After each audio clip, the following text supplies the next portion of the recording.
It's Too Close for Podcast. It's episode 50 of Too Close for Podcast. Wow. Took the words right out of my mouth. Tonight we're going to be talking about episode 7 from season 3, also known as 307. First aired 11/11/1982.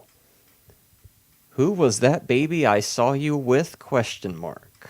Another one of the series of episode titles that end with a question mark for Too Close for Comfort. Okay. Is this good? Can you hear me? Mm-hmm. This time, we find Henry looking through the newspaper, the classifieds, for a new couch for the girls. When Muriel gets back from Dr. Kulik's with the baby and tells Henry not to worry about the money for the couch because she's going to take photos of him with babies and makes, $600-700? What was it? Do you remember? I think it was about 600.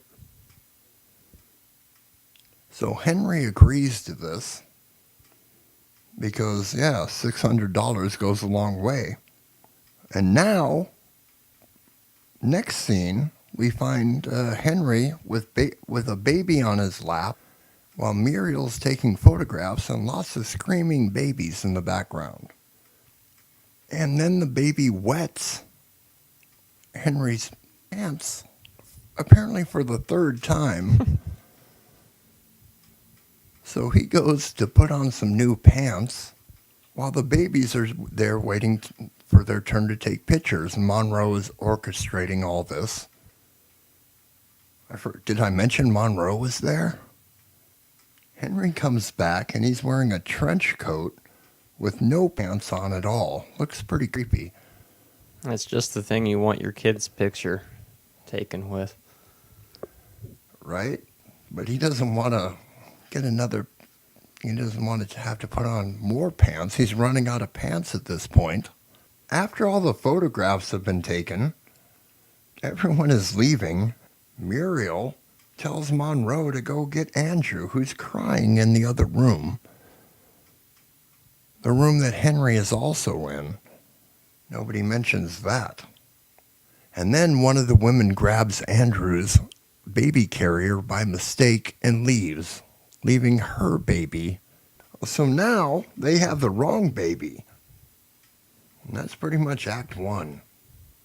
Because they freak out and they're like, oh, we got the wrong baby. What'd you do, Monroe? And Monroe's like, oh, they're going to blame me because I'm Monroe, and they always blame me. And I don't really think it was Monroe's fault at all, do you? There was a lot of mix-up going on, and he really had his hands full. There was too many kids in there anyway. Yeah. So that's Act 1. So now Henry's trying to get Monroe to remember which of the women took Andrew. Muriel's pretty worried about it because she can't breastfeed her baby. Jackie and Sarah show up, and they're very excited because they bought the new couch they're going to be getting. The real important storyline of this right? episode. When they hear what's happened to the baby, Jackie suggests checking the photos. Maybe they can pinpoint which mother took which baby. And I think that's pretty much Act 2. Is there more to Act 2? No, that's about right. All right, so, it was a pretty short one. So now everyone is in the kitchen waiting for Muriel to finish developing her pictures when they decide to recreate the incident step by step. So Monroe walks everyone through what happened. Soon Monroe figures out what happened, and he gets real excited and opens up the door to tell Muriel and ends up ruining her photograph. She's holding the exposed film, and so it's all ruined. So I guess they're not getting a couch. What do you think?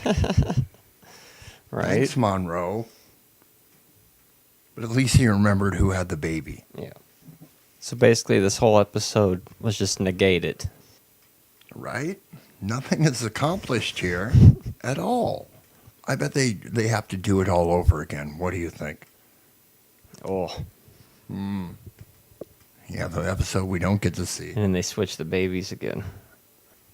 So there's lots of worrying. And Henry finally puts some pants on. And they call Dr. Krulik again. Or Dr. Krulik calls. I don't remember. And it's been 3 hours. This whole thing has taken place in 3 hours. Usually these episodes take place like over weeks. And then the cab driver shows up. Did I mention there was a cab driver that took one of the ladies away? So he's the guy who drove the lady to the airport. And what was that kid's name? Do you remember? Chester. Chester. He was going to India. He was going to India. That's right. Just about then, the mother returns with Andrew and gets her baby back. Chester. Apparently the baby's name was Chester. And that's Act 3. Henry gives a nice tip to the cab driver. Everybody's happy. The end. And we find out that Mrs. Novak was really just going or coming from Indiana. Oh, yeah. So India wasn't really, it was just a joke, much like Henry continuing to wear that coat for the whole episode. Where were our interlopers? They weren't there. No April, no Iris. But guest stars. Oh, did we have guest stars? We had the parents and children, which included the old lady who I'm not sure if she was credited. Carol Hubert, Mrs. Novak, Mrs. Rappaport, or Mrs. McGregor. I certainly know she wasn't the cab driver. But that's just going by what the end credits said. Yes, an episode this season finally did give the speaking guest stars credit to who they were. But who they were, well, that's going to take a lot more examination of this episode. Wow, this one's a weird one. This is where 3 of the categories that I usually report on all interlink to each other to become the plot line. Cosmic Cow crosses over with Muriel's photography, which crosses over with Andrew. Right? That's awesome. To create the plot. You think it'd be a better episode. Right? This is 307, but it's production number 304. Why they held this one back a few weeks beats me, but this one takes place right after the episode where Iris says she's moving back. You remember that one? Sarah becomes a weekend weather anchor. So this one happened right after that in the storyline, and then the vasectomy would be the next week. Oh, yeah, after this episode, I can see why Henry'd be considering a vasectomy. But next week's episode is 309, which is interesting because we haven't seen 308 yet. And I have no idea what happens in 308. 308 we won't see until next to the last of the season.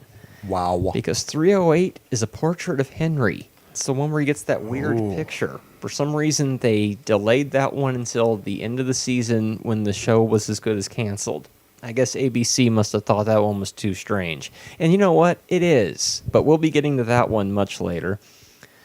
Henry Sweaters, Lawrence University, and Spartanburg Methodist College. That one was difficult to discern. I did at one time remember where both of these colleges were. I do not now. Perhaps I should start writing that down in my notes in the future. Wouldn't be a bad idea. Monroe, wearing stripes? Oh, yes. On the copy we were watching, I could see that his striped shirt had the letters OP on it, where the little alligator would have been. Wasn't that brand called Ocean Pacific? That's right. That's something that you don't see. I didn't see an Ocean Pacific store in the mall today. Who was notably absent, well, I already said, is Iris. No objects out the window. You almost would have thought maybe one of those babies would have went out the window or something. One-sided phone conversations. Almost twice. We almost had some one-sided phone conversations that didn't happen, but we did have some that did happen, such as Henry to Dr. Krulik, Henry to the cab company, and Muriel to Dr. Krulik / hospital to answer your question about who made the phone call in Act 3. I counted 7 instances of Henry pointing. Plus, a lot of pointing. Yeah, it really is. That's one of the higher ones. Plus an instance of pen pointing. Wow. Pointing with a pen. You don't get that. No. First and only, I think. It might be. As I said previously, Muriel's photography. Oh, yeah. Definitely had a lot to do in this episode. And Andrew was definitely in the episode. Even though it looked like fake baby to me, according to the credits, Jason Robert Wills and Eric Michael Wills played Andrew once again. Twins. And they never once considered that maybe the twins got switched with Andrew, who was actually a twin. It's too much information. It's going to make my head explode. Intro variants. That's what I'm waiting for. Another weird one. Long bridge intro. Monroe in the chair. This is actually the origin episode of Monroe in the chair. This is the episode where Monroe was in the chair. Yes. But they've been using it for quite a while. Yeah, it brings into question the non-syndication intros from season 1 and 2. They couldn't have had that shot because they hadn't shot that episode yet. My guess is as the show went on, got popular in the syndication or whatever, Jim J. Bullock was a bigger part of the cast, and then I think they retrofitted the earlier seasons with the intro with him in the opening credits, while as originally, I don't think he was in that intro, because you remember it took a while till he got in the intro. Yeah, and then it was him scraping the book. That's true, and that scene was much further back. The whole cooking incident. That was season 1 or 2, yeah, for sure. That was the one where Monroe made a terrible mess out of the kitchen. And it's not the Cosmic Cow cookies. That was another time they made a mess out of the kitchen. I'm pretty sure those are 2 separate instances. Also, a bizarre thing happened in the intro. Now, you remember, I believe, and let me check here. Yes, it was last week where special guest star Audrey Meadows was added to the credits. Well, where that would have been this week, they put this shot of Henry and Muriel walking Andrew's carriage down the street, which is also unique in and of itself because it's another shot of the cast in front of the house, which is weird. There's not very many outside shots in this program at all. I don't think they had much of a budget. I mean, we had the fake baby, and they must have had enough of a budget to get a real stroller for this walking down the street sequence, because a few weeks ago we had that weird hybrid stroller shopping cart apparatus that Monroe's broke. old shopping cart. Yeah. So, very weird. But here's the deal with all their baby equipment. It looks like the cheapest stuff you could possibly buy. Mm-hmm. Like the thing she had the baby in looks like something you would give a 5-year-old to carry her doll in, her dolly. Well, no wonder it fit the fake baby so well. It probably came with the baby. Mm-hmm. And they were just like, yeah, we're going to use this. My explanation for the insert shot of walking Andrew's carriage down the street is the production number being weird on this one. Because this was an earlier one that didn't have Iris in it, and they decided to put her in the intro last week. They now had this spot. Why they didn't just throw the old intro on, we may never know the answers to these questions. Disheveled Henry hair. Yes, momentarily. I noticed that on the viewing right before we did the pod tonight. Music cues, we started with a 5-note. What were you going to say? I was going to say, but at some point he combed his hair and got it right back in shape. Yeah. It was like 1 or 2 strands that went over. Usually that hair's not moving. Much like Muriel's hair was really frozen in place this episode. Yeah, a lot of hairspray. I think a lot of hairspray is going on. Mm-hmm. The hairstyles only get stranger and more interesting as we dive deeper into the mid-'80s. And then I'm kind of longing for the hairstyles of the early 80s by that point. But anyways, on a scale of 1 to 5, I'd give this a solid 3. Average? Yeah. And, this one has kind of that spec script vibe. This was the only episode from this writer. This is the only episode written by Mark Masuka. Makes me think, spec script. Somebody wrote a Too Close for Comfort script and submitted it. Some writer trying to get work, and they produced it. That's why everything kind of wraps itself up nicely at the end. There's no mention of Iris because it's just the basic cast. This is just a guess on my part. But anyways, I did enjoy the episode. Monroe was definitely most valuable player of the episode. Oh, yeah. Monroe nailed it. That's almost another category you could do. Who was the MVP of this week? Bizarre, odd happenings. Henry in the overcoat with no slacks.